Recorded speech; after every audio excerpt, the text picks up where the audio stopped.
উচ্চ মাধ্যমিক ABTA test paper 2023-24 যে সমস্ত ইংলিশ পেজগুলি রয়েছে সেই ইংলিশ পেজগুলির মধ্যে 204 এই পেজটির যে সমস্ত MCQ, SAQ এবং গ্রামার পার্ট রয়েছে সেগুলির সমাধান দিব এই ভিডিওতে।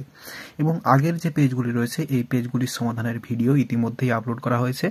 ডেসক্রিপশন বক্স এবং এন্ড স্ক্রিনে প্লেলিস্টটি রয়েছে, দেখে নিতে পারো। তাহলে এই পেজে 204 এই পেজটির MCQ, SAQ এবং গ্রামার পার্টের সমাধান।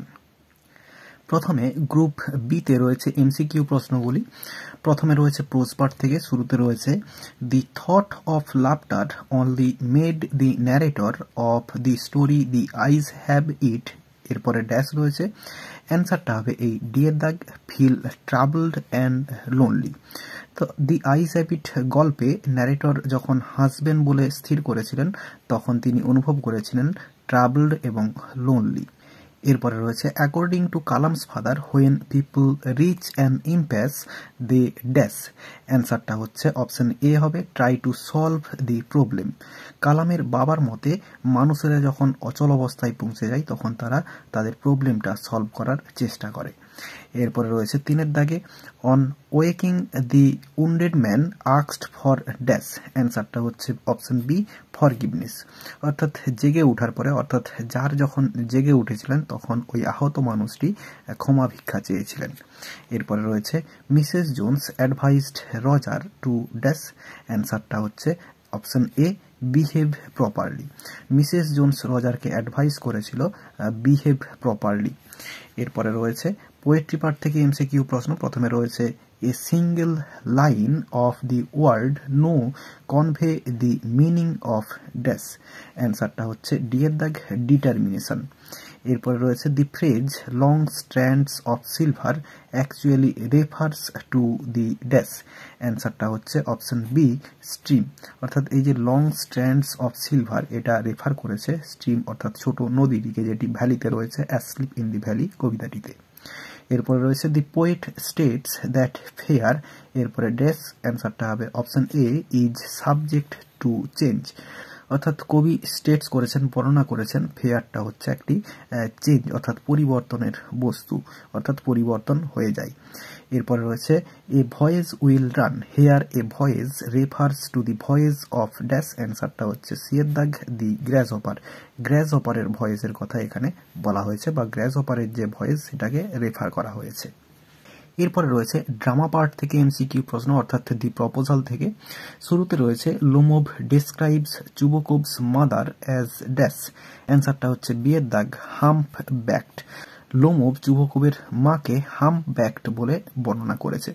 এরপরে Chubukov suspects that Lomov has come to him to dash. অ্যান্সারটা হচ্ছে ডি এর দাগ, বড় মানি। অর্থাৎ চুবকোভ সাসপেক্ট করেছিল, সন্দেহ করেছিল যে লোমোভ তার বাড়িতে এসেছে টাকা ধার চাইতে। এরপর রয়েছে Lomov said that gauge ran neck two neck with dash. অ্যান্সারটা হচ্ছে অপশন এ কাউন্টস ডগ। লোমোভ বলেছে যে গেস সেটা ছুটেছিল কাউন্টের যে ডগ তার সঙ্গে পাল্লা দিয়ে ছুটেছিল। এরপরে Natalya wants to bring Lomov back because, এরপরে ড্যাশ রয়েছে। অ্যান্সারটা হবে বি এর দাগ, she wants Lomov as her suitor. Suitor বলতে তার যে বিয়ে করার যে পাত্র সেই পাত্র হিসেবে চেয়েছিল এই লোমোভকে, তাই জন্যই তাকে ফিরিয়ে আনতে বলেছিল বা সে ফিরিয়ে আনতে চাই লোমোভকে। এরপরে রয়েছে দুইয়ের দাগে প্রোজ পার্ট থেকে এবং পোয়েট্রি পার্ট থেকে MCQ প্রশ্নগুলি রয়েছে, এগুলো খাতায় সমাধান করে দেখাচ্ছি, চলো। প্রথমে প্রোজ পার্ট থেকে MCQ প্রশ্নগুলি। শুরুতে রয়েছে what lingered inside the compartment after the girl left. অর্থাৎ মেয়েটি ট্রেন থেকে নেমে যাওয়ার পরে কোন জিনিসটা কম্পার্টমেন্টে লিঙ্গার্ড হচ্ছিল বা ঘোরাফেরা করছিল। অ্যান্সারটা the scent of perfume from the girl's hair lingered inside the compartment after the girl left. এই কোশ্চেনটা আগের পেজে অনেকবার পাওয়া গিয়েছে।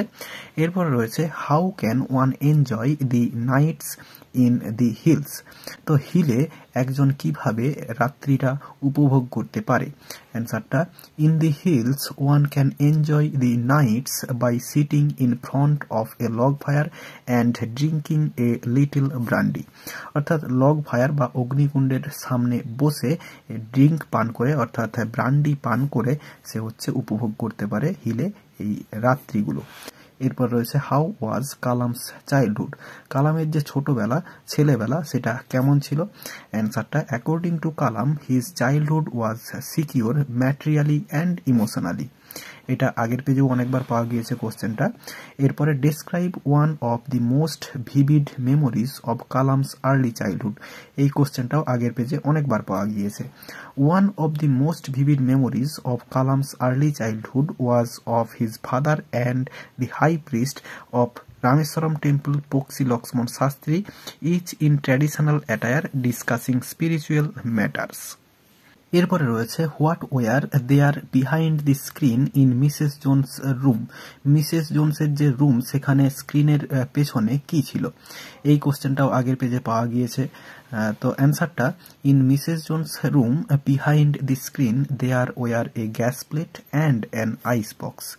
এরপর রয়েছে then we will eat, who are we, তো এখানে এই লাইনে যে এই যে উই এটা কাদেরকে রেফার করা হচ্ছে বা কাদের কথা বোঝানো হচ্ছে। অ্যান্সারটা here in this line we are Mrs Jones and Roger in the story thank you ma'am. এরপরে রয়েছে what was the second question of the tsar, এই কোশ্চেনটা আগের পেজে পাওয়া গিয়েছে দুবার। The second question of the tsar was who were the most necessary people to listen to. এরপরে রয়েছে why did the hermit breathe heavily, hermit জোরে শ্বাস প্রশ্বাস নিচ্ছিলেন কেন। In 3 questions the hermit breathed heavily because he was too weak to undertake the heavy work of digging the ground, অর্থাৎ 3 কোশ্চেনে যে হারমিটটা সে জোরে শ্বাস প্রশ্বাস নিচ্ছিল কারণ সে খুবই দুর্বল ছিল এত ভারী কাজ করার জন্য, বা এই যে এত ভারী কাজ করছিল গ্রাউন্ড সে খনন করছিল বা মাটি কাটছিল, এটা তার পক্ষে খুব কঠিন কাজ আর কি, সে এত দুর্বল হয়। এরপরে পোয়েট্রি পার্ট থেকে এসে কিউ প্রশ্ন। শুরুতে রয়েছে what are miniature boughs, miniature boughs কি।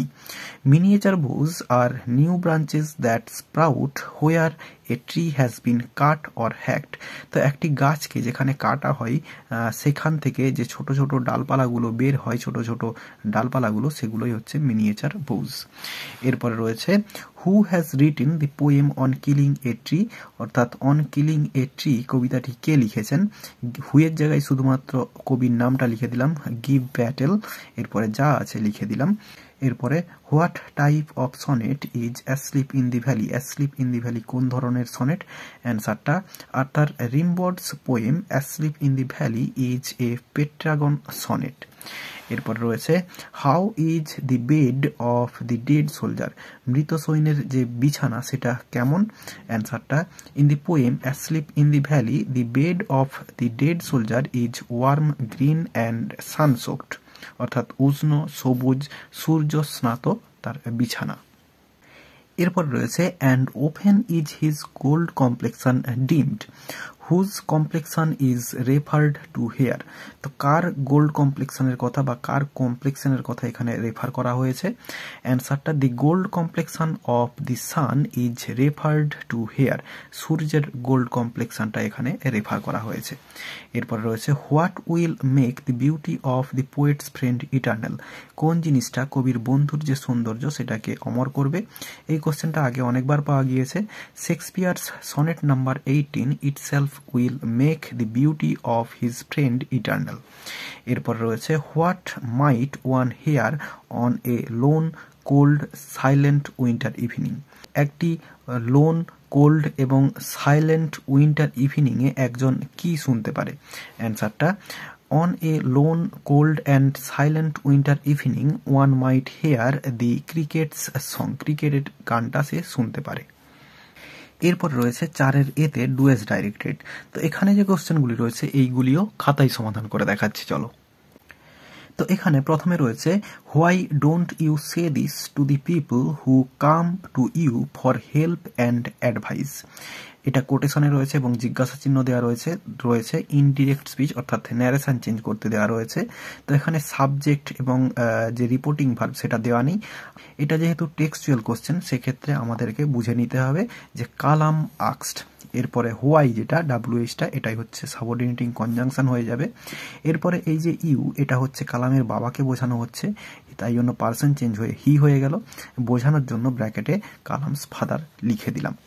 এরপরে ডোন্ট রয়েছে, অর্থাৎ সিম্পল প্রেজেন্ট টেন্সে রয়েছে, সিম্পল পাস্ট টেন্সে পরিবর্তন হবে, তাহলে হবে ডিড নট এবং সে ভার্বটা হয়ে যাবে। এরপরে দিসটা দ্যাট হবে। এরপরে টু দি পিপল হু যেমন আছে পুরোটা হু পর্যন্ত বসে যাবে। এরপরে কাম ভার্ব রয়েছে, এরপরে কামটা টেন্স চেঞ্জ হয়ে কেম হয়ে যাবে। এরপরে টু ইউ রয়েছে, ইউটা হচ্ছে কালামের বাবার কথা বোঝানো হচ্ছে, তাহলে টু হিম হবে। ফর হেল্প অ্যান্ড অ্যাডভাইস যেমন রয়েছে বসে যাবে।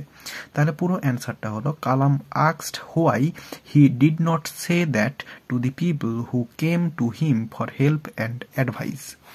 এরপরে রয়েছে the poetry of earth is never dead, এটা অ্যাফার্মেটিভ করতে দেওয়া রয়েছে। অ্যান্সারটা হবে the poetry of earth is ever alive. এরপরে রয়েছে the frost has wrought a silence, voice change করতে দেওয়া রয়েছে। তাহলে এখানে এই যে দি ফ্রস্ট এটা হচ্ছে সাবজেক্ট, এরপরে হ্যাজ রটটা হচ্ছে ভার্ব এবং এ সাইলেন্স এটা হচ্ছে অবজেক্ট। তাহলে রয়েছে প্রেজেন্ট পারফেক্ট টেন্সে এবং অ্যাক্টিভ ভয়েসে রয়েছে।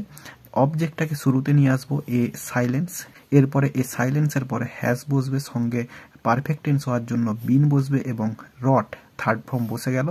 এরপরে প্রিপোজিশন বাই এবং দি ফ্রস্ট সাবজেক্টটা বসে যাবে এখানে। তাহলে a silence has been wrought by the frost. এরপর রয়েছে I can make you a present of them myself because they are mine, এটা সিম্পল সেন্টেন্স করতে দেওয়া রয়েছে। তো এই যে দে আর মাইন রয়েছে এটা হচ্ছে আর মাইনটা করে দিলাম বিইং মাইন, বিইং মাইন। এরপরে ফার্স্ট যেরকম রয়েছে মাই সেলফ পর্যন্ত পুরোটা লিখে দেব। তাহলে being mine I can make you a present of them myself. এরপরে রয়েছে the most important time was when you were digging the beds, positive degree করতে দেওয়া রয়েছে। তাহলে দি মোস্ট রয়েছে, দি মোস্ট ইম্পর্টেন্ট, তাহলে সুপারলেটিভ ফর্মের আগে শুধুমাত্র দি রয়েছে, পজিটিভ ডিগ্রি শুরু হবে নো আদার দিয়ে। তাহলে নো আদার, এরপরে টাইম, এরপরে ওয়াজ ভার্বটা বসবে, এরপরে সো বা অ্যাজ, এরপরে যে ইম্পর্টেন্ট পজিটিভ ফর্মটা শুধুমাত্র ইম্পর্টেন্ট বসে যাবে, এরপরে আবার অ্যাজ, এরপরে এই হোয়েন থেকে বসে যাবে when you were digging the beds. তাহলে পুরো অ্যান্সারটা হলো no other time was so বা as important as when you were digging the beds. এরপরে রয়েছে ওয়ান মাস্ট কনসাল্ট ম্যাজিশিয়ান, এটা নাউন ফর্ম অফ কনসাল্ট, অর্থাৎ কনসাল্টটাকে নাউন ফর্ম হিসেবে ইউজ করতে হবে। তো কনসাল্টের নাউন ফর্ম হচ্ছে কনসালটেশন। তাহলে অ্যান্সারটা হবে one must have consultation from magician. এরপরে বি এর দাগে রয়েছে আর্টিকেল প্রিপোজিশন রয়েছে এবং সি এর দাগে এরর কারেকশন রয়েছে। তো এইগুলো টেক্সট বই থেকেই রয়েছে, এগুলো বলে আর টাইম নষ্ট করছি না। তাহলে এই ভিডিওতে এই পেজটির MCQ, SAQ এবং গ্রামার পার্টের সমাধান দেওয়া হয়ে গেল। আশা করি বোঝাতে পারলাম। ভিডিওটি ভালো লেগে থাকলে একটি লাইক করো এবং বন্ধুদের মধ্যে শেয়ার করো, এবং আমার এই চ্যানেলে নতুন হলে চ্যানেলটি সাবস্ক্রাইব করে পাশে থাকা বেল আইকনটি প্রেস করার পরে ভিডিওগুলি সবার আগে পাওয়ার জন্য। এই ভিডিওতে এতটাই, দেখাবে নেক্সট ভিডিওতে। ভালো থাকো সবাই, ধন্যবাদ।